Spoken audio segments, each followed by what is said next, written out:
আপনারা অবশ্যই যে অনেকে যে প্রশ্ন করেন যে ভাই বড় রিংটা তো হুক দেয় 135 ডিগ্রি অ্যাঙ্গেলে, তাইলে কি 135 ডিগ্রি অ্যাঙ্গেলে কি এই যে পকেট রিং আছে পকেট রিংও দিব? হ্যাঁ অবশ্যই পকেট রিংও আপনি এই যেটা তাই বলা হয় যে ভিতরে যে রিংটা আমরা দেই এটাও কিন্তু 135 ডিগ্রি অ্যাঙ্গেলে দিতে হবে।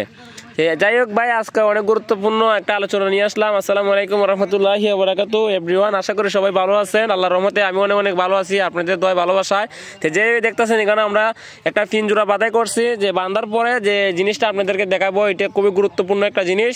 আপনারা জিনিসটা দেখলে পরে বুঝতে পারবেন, কারণ আমি আপনাদেরকে বুঝাই দিতেছি। দেখেন এখানে একটা জিনিস আপনারা বোঝার চেষ্টা করবেন। এই যে দেখেন এখানে হুকটা দেখতে পারতেছেন, এই যে হুকটা দেখছেন, একটা হুক হলো এদিকে আর একটা হুক এই যে পকেট রিংটা দিছি ভিতরের রিংটা, এটার হুকটা দিছি নিচের দিকে, আবার পরের রিং আর একটা হুক দিছি এই যে এইদিকে, আবার পকেট রিং আর একটা হুক দিছি এদিকে, মানে চতুর্দিকে চড়াইয়া দিছি, বুঝছেন? এই যে পিঞ্জরার ভিতরটা একটু দেখেন। আপনারা অবশ্যই হুক এক সাইডে দিবেন না, অনেকেই কিন্তু হুকটা এক সাইডে দিয়ে দেন। হুকটা আপনি অবশ্যই চতুর্দিকে মিলাই দিতে হবে হুকটা। আর এখানেও যে জিনিসটা আপনাদেরকে বুঝাতে চাইতেছি, দেখেন যে আপনারা যে 135 ডিগ্রি অ্যাঙ্গেলের হুকটাতে দিবেন রিংয়ের, এই যে রিংয়ের হুকটা দেবেন, এটা অবশ্যই আপনি 135 ডিগ্রি অ্যাঙ্গেলে থাকতে হবে। এটা কিন্তু প্রত্যেকটা ইঞ্জিনিয়ারে কিন্তু ড্রয়িংয়ে লিখে দেয়, আপনারা এই লেখাটা খুঁজে বের করতে হবে। আর এখানে আরেকটা জিনিস আপনাদেরকে বোঝাই, এই যে দেখছেন এই হুকটা কত ইঞ্চি দিছি আমি, এই হুকটা আপনি অবশ্যই নিম্ন মানে 2.5 ইঞ্চি থাকতে হবে, কারণ কমে 2.5 ইঞ্চি থাকতে হবে, তবে 3 ইঞ্চি দিলে আরও ভালো হয়। কারণ 3 ইঞ্চি দিলে হয়তো আপনার রডটা ঢুকাইতে একটু ঝামেলা হয়ে যায়, যার কারণে আপনারা 2.5 ইঞ্চি দিবেন। 2.5 ইঞ্চি দিলেই এনাফ, 2.5 ইঞ্চি দিবেন। আর এখানেও আপনারা একটা জিনিস মনে রাখবেন, যখন আপনারা এই যে পিঞ্জুরা রড বানবেন, এই যে রডটা আছে না, এই প্রত্যেকটা রড অবশ্যই এই প্রত্যেকটা রড আপনারা 1 মিলে রাখবেন, মানে একটা লেভেলে রাখবেন। এখন ভাইয়া বলবেন যে এটা লেভেলে কীভাবে রাখা যায়, অবশ্যই আমি বলে দিতেছি খুব সহজে আপনারা রাখতে পারবেন। যেমন ধরুন আপনি এই উপরে 3টে বাঁধছেন, উপরে 3টের থেকে অবশ্যই সল ফেলাইয়া নিচেরটা বাঁধতে হবে অ্যাকুরেট করে, তাহলে আপনি যখন পিঞ্জুরাটা বসাইবেন বেজের মধ্যে, তাহলে আপনার এই রিংটা কোনাকুনি হবে না, আরমুর হবে না, মানে একবারে সোজা থাকবে। কাজটা দেখতেও কিন্তু সুন্দর লাগবে। কিন্তু অনেকে এই জিনিসটা না বোঝার কারণে কিন্তু কি করে যে আইডিয়া করে কিন্তু দিয়ে দেয় মাটামটা, এই যে এটার সাথে এটার কোনো মিল রাখে না, এটা আইডিয়া করে দিয়ে, এটা আইডিয়া করে দেওয়ার জিনিস না, অবশ্যই আপনারা নাপ দিয়ে দিবেন। আমরা কিন্তু সল করে দেওয়া হয়।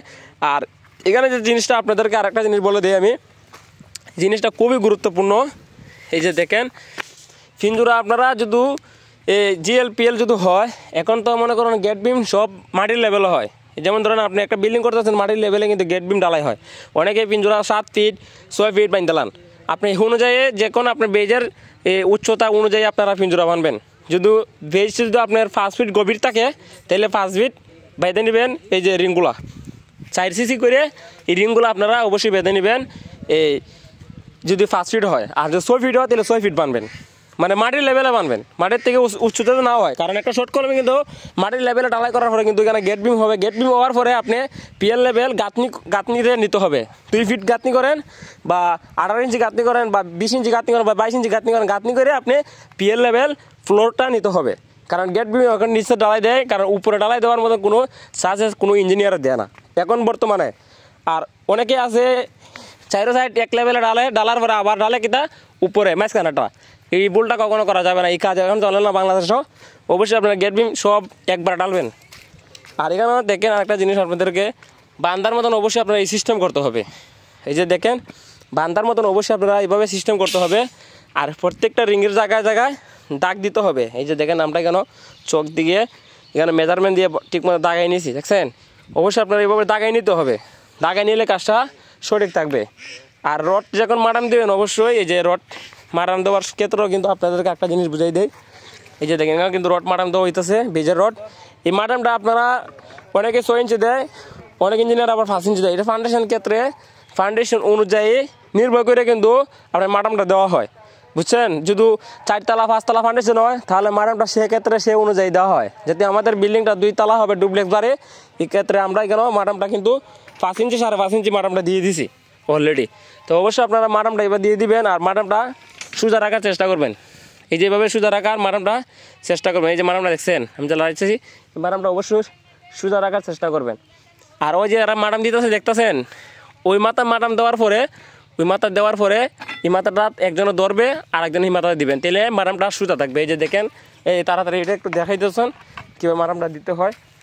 এই যে দেখেন এখন দুইজন লোকে মাটাম দিতেছে দেখছেন, এই মাথা একজনে ধরবে সোজা করে আর এই মাথা আরেকজনে মাটাম দিবে, তাহলে মাটামটা ডাইরেক্ট স্ট্রেট থাকবে, মানে কাইচিত হবে না। তো এইভাবে আপনারা যদি কাজ করেন তাহলে আপনার কাজটা সম্পূর্ণ সঠিক থাকবে। এই আজকের জন্য ভিডিওটা এখানে শেষ করলাম। এই যে দেখাও মারামটা দেখাও, তুমি ধরো শক্ত করে এটা ধরো মারামটা সোজা করে ধরে এই দেখছেন সোজা করে কেন ধরে রাখতেছে একজনে, আর একজনে কিন্তু এখানে প্রস্তুতি নিয়ে মারাম দিতেছে।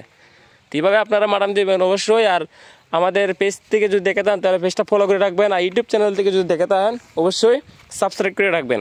তো সবাই ভালো থাকবেন। আসসালামু আলাইকুম ওয়া রাহমাতুল্লাহি ওয়া বারাকাতুহু। পরবর্তী ভিডিওর জন্য অপেক্ষা থাকবেন।